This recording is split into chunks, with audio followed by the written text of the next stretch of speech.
The First Coast's most accurate forecast from the First Coast News Weather Team, certified by Weather Rate, sponsored by AC Designs. Good afternoon. Happy Tuesday to you folks. Welcome in. Look who is back at the 4 o'clock stream after a 5-day hiatus. 5 days too long, in my opinion, Lou. Oh, thank you, Ross. Although so much well-desered time. I know you were out there I missed you, too. in Bama country, but... Yeah.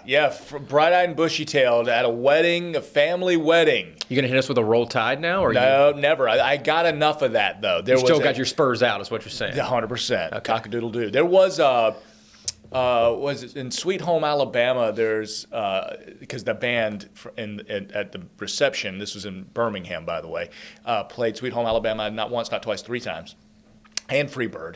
Can never have it enough. Never have it enough.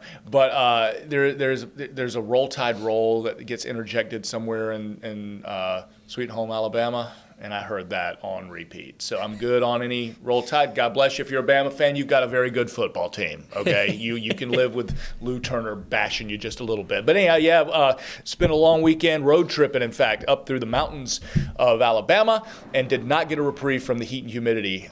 Outside wedding, you said? Yeah, outside wedding reception. We were just burning the midnight oil. The dance floor was hot. Literally, figuratively, it was something else. So it's great to be home, and it's great to kind of get back in the groove with you, Ross. Yeah, well, hey, we're happy and glad to have you back, of course. Pretty busy weather-wise here, though. You entered right into the fire a little bit. Yep. So we're kind of getting into our peak impacts today and tomorrow, and Thursday. Kind of we're in the falling, the denouement, the resolution of everything as the storm will have moved closer to the Outer Banks, and we'll just kind of be left with a bit of a wind shift, actually. So a better wind shift, and then things for the weekend. So we've got things to look forward to, and but yeah, we are getting into the kind of the rising action of our Erin experience, and all along, we have our Erin experience. An Erin experience. It's interactive and immersive. We have been saying all along, this is going to be far enough offshore that, in fact, we get a little bit, of drier air punching in. Yep. We're talking about some sky condition-wise, okay, if you're west of the beaches, if you're west of 95, some pretty nice days are in store for you. So, you might be thinking, they're hyping up a hurricane, for heaven's sakes, but when it comes down to the nitty-gritty of this, the beach conditions are we're going to watch. But let's get into the here and now. I love what Ross is showing us. Let's not get kind of blinded by what's happening, so we don't focus on the here and now for you as you stream. Maybe you get caught under a thunderstorm, but most activity now, while you see some activity off the coast trying to move on shore, the strongest storms western Putnam now out towards Alachua County. We see a little kind of like riding that Union-Bradford County line, and that 301. I was on 301. We always talk about Highway 301. Yeah. I was on Highway 301 on Sunday, and I thought I wanted to take a picture and say, do you know what highway I'm on? Why were you on Highway 301? Because I was at 301 and 10. We had to get gas one more time, like I was riding that empty line. Oh, you were going to make it home? Yeah, so we were coming home, and I was like, we're stopping at that 301 exit on the west side. And, nice. And that's heading to, we're going to go to Stark. And, stopped at the truck stop there, got some gas. And I was like, oh, man, yeah, we always talk is that about the Big storms. Love's gas station? Yes. Okay, I've been there. Yeah. That's a good place to put the drone up. I know Adrian, when he's out there in the Protector, that's one of his go-to spots. Storm zone, baby. So, and then out to I-10, Ross. So just a few storms rolling in, and you can see how everything's moving, right? Yeah, well, and I think this is one of the toughest things when you're forecasting a weather scenario like we have right now, right? What's happening out at the beaches, or what's going to happen out at the beaches, it is a big deal. The surf conditions and the rip current concerns, it's a big deal for those folks. But 80%, if not 85, 90% even, of people who don't live out along either the coastline or the beaches, they don't give a rat's you-know-what about that. But, for the folks who live out in Keystone Heights or Stark or even Lake City, meanwhile, you don't really care about the surf conditions. What you do care about are the afternoon thunderstorms. So trying to cover both certainly can be a challenge at times out there.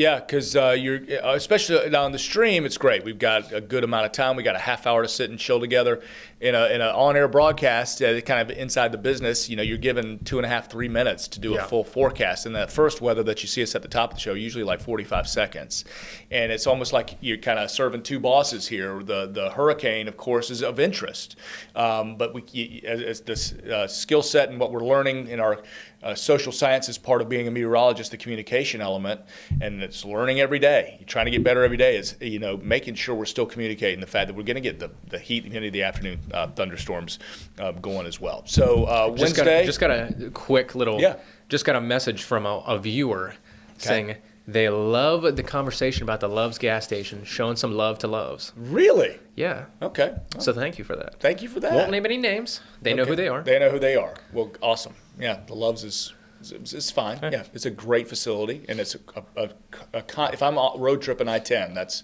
How are you comparing Love's to Wawa? Quick side note. Or racetrack. Do you have a favorite? Do you have a go-to? Because I'm a Sheetz guy through and through. You're a Sheetz guy because you're Pennsylvania. I like a Wawa isn't really a road trip stop for me. The Wawa is like I need lunch, and I'm going to stop and get my sandwich made and get my coffee. Okay. I like a sandwich and a coffee from there, and See, Wawa is a road trip stop for me. Is it really? Yeah, like if we're going on a road trip, Toby knows this, or actually maybe Anthony knows it better, perhaps. Driving down to Miami, each time we stop for gas, I'm stopping at a Wawa. Okay. Yeah, I can see that. Because I want to stretch my legs. I want to go in. It's like going to Buc-ee's. Yeah. But obviously, I know I don't want to disrespect Buc-ee's. Some people might get upset by that. Yeah. But for me, Wawa is.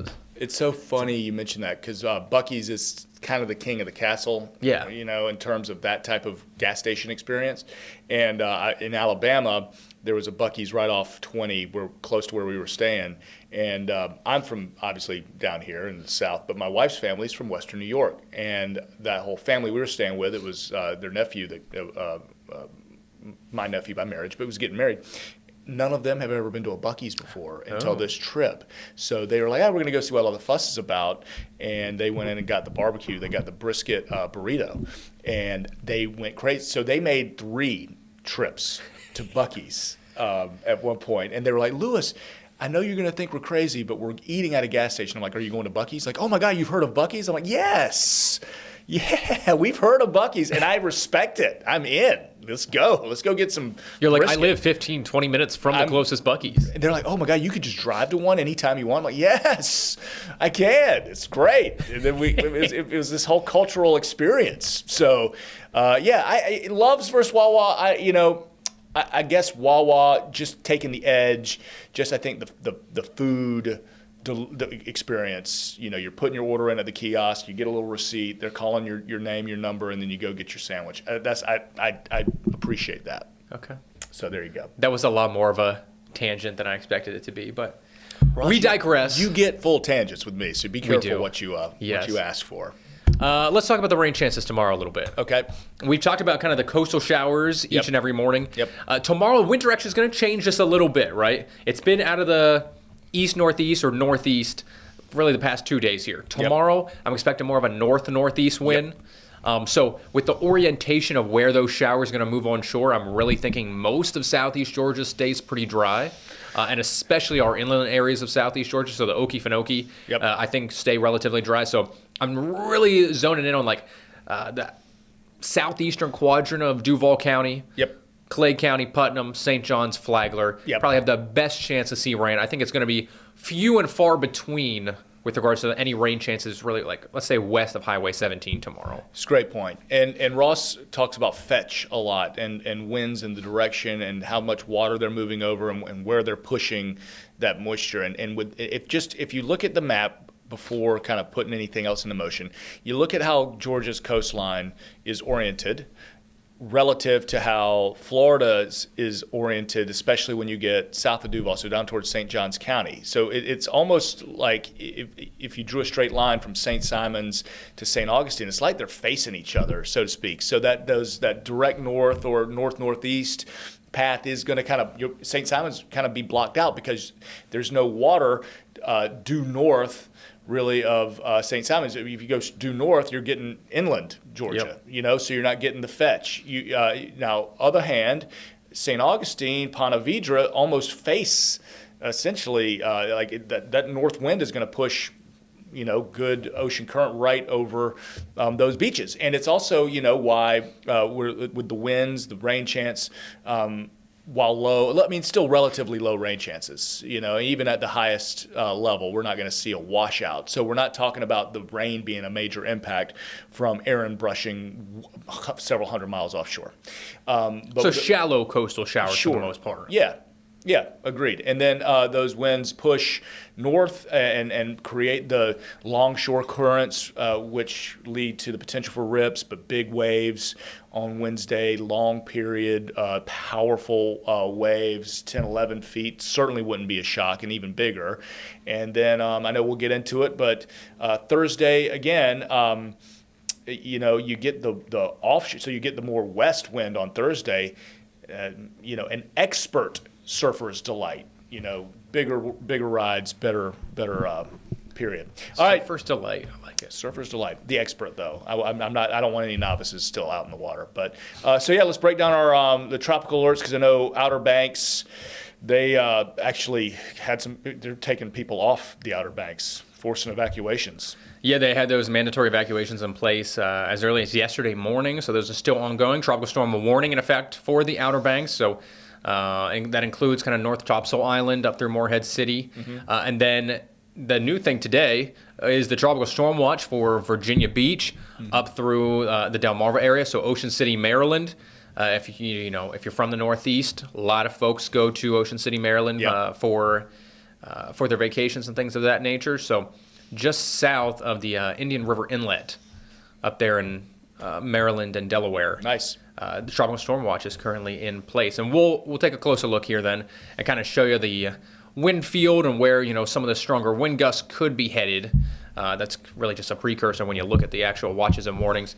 Typically shows you a good idea of who perhaps is going to see some of that stuff. But as of the 2 p.m. advisory, Lou, still Category 2 storm. It's continued to weaken here over the past couple of hours, I should say. Last night. It went from a Cat 4 to a Cat 3, now down to just 105 miles per hour.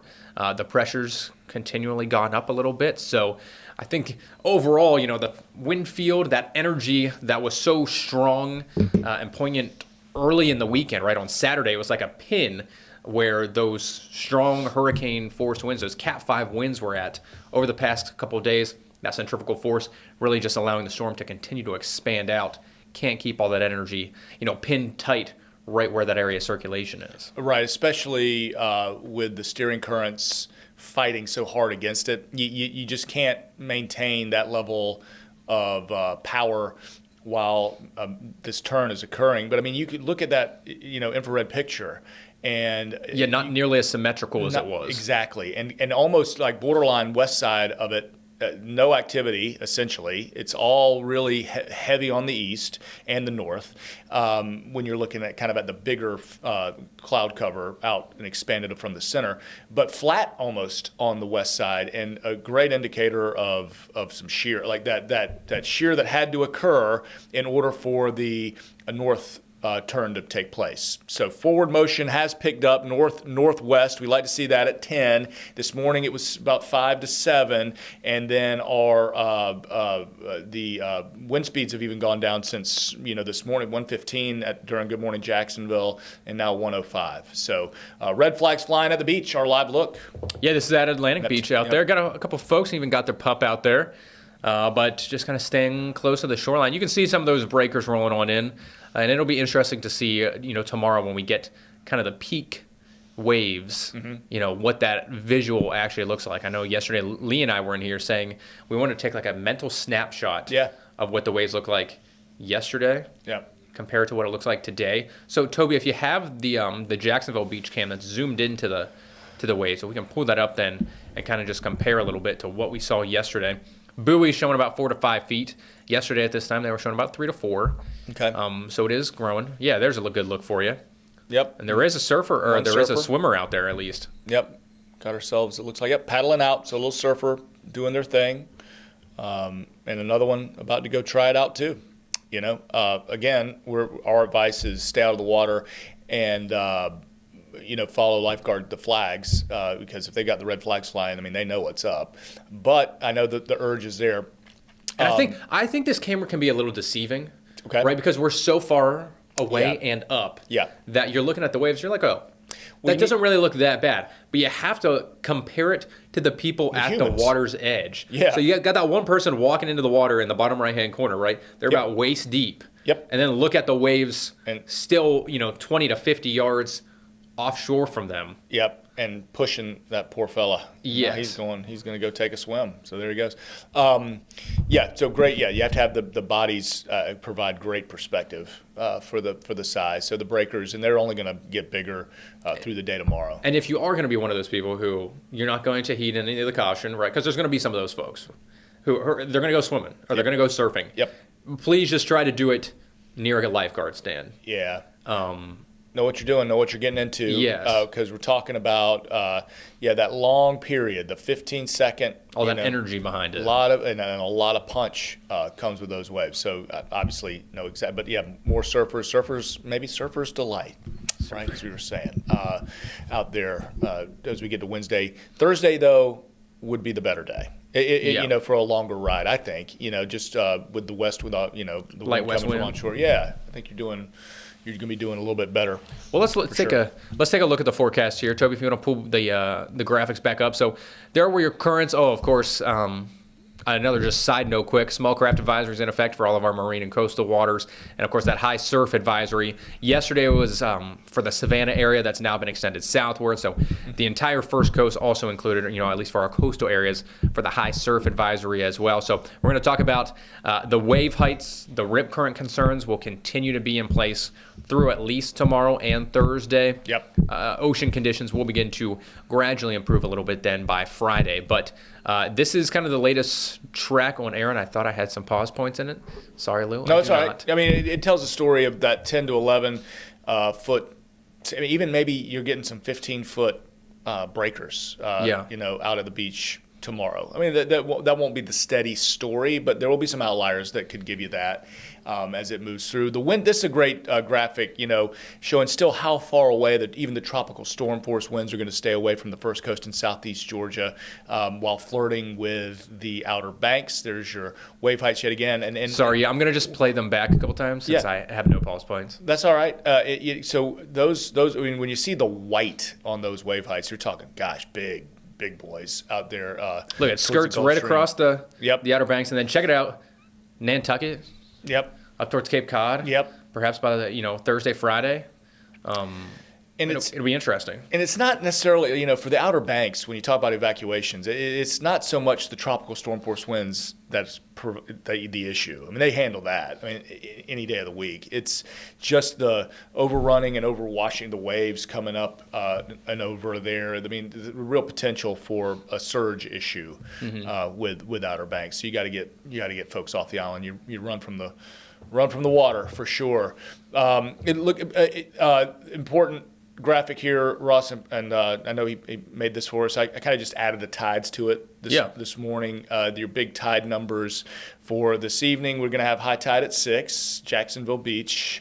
Not so much worried about too much in the way of nuisance flooding for Tuesday. And when I say nuisance flooding, of course, talking about, tidally influenced tributaries of the ICW and St. Johns River, the very northern edges of the St. Johns River and close to the beach. But Wednesday, that 6:55 high tide will be just something to watch. If you if you go through king tides and you're impacted by the higher than normal king tide from the new moon or full moon. And we typically get those a couple times a year, those real full marshes. That'd be similar to something we'd probably see, Wednesday night. But perhaps a little bit of water. And if you're fortunate enough to live on the ICW or along a waterway like that, you might get some water up in the grass. But this isn't like property damage type flooding that we're looking at here. So just some kind of nuisance, coastal, higher than normal tide. And then by Thursday with the wind shift, less worried about it, but you do have a Jacks Beach high tide at 7:43 on Thursday night. So like you said, nuisance, but not so much to the point that folks are going to have to prepare necessarily. Right. Yeah, and unless you just happen to live in a place where, oh my God, I get a new moon, a full moon king tide, and yeah, I get something up into my patio. Okay, Yeah. then yes, but that would be an extreme outlier in this situation. So definitely a life-threatening rip current risk. Can't say it enough, especially as we get to Wednesday, and then kind of relaxing a bit on Thursday. But the warnings will still be there. Big surf, and we'll watch for some erosion in some of our bigger spots as well. That's done some beach renourishment. The good news, though, at least for folks who are inland and not out either towards the beaches or the intercoastal and those tidal zones, is going to be dry skies. You mentioned it earlier, right?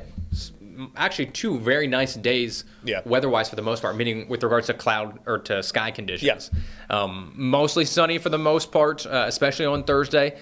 It is going to be very hot and humid. You're going to have a lot of subsidence and some of that sinking air. So to a certain extent, almost like the pressure cooker a little bit here across Jacksonville and Northeast Florida. So good way of putting it. Yeah, temperature's going to be in the mid-90s. Real feel upwards of 100 to 105. So it's going to be steamy and not too many rain chances to cool you off, at least on Thursday. Friday, Lou, going to be more than likely a bit of a different story. Big increase in at least scattered showers, some thunderstorms out there, just in time for sideline. 2025. Well, the front's our friend when it came to, the trough, the weakness in the ridge, that's all the things we were looking at when it came to steering Erin away.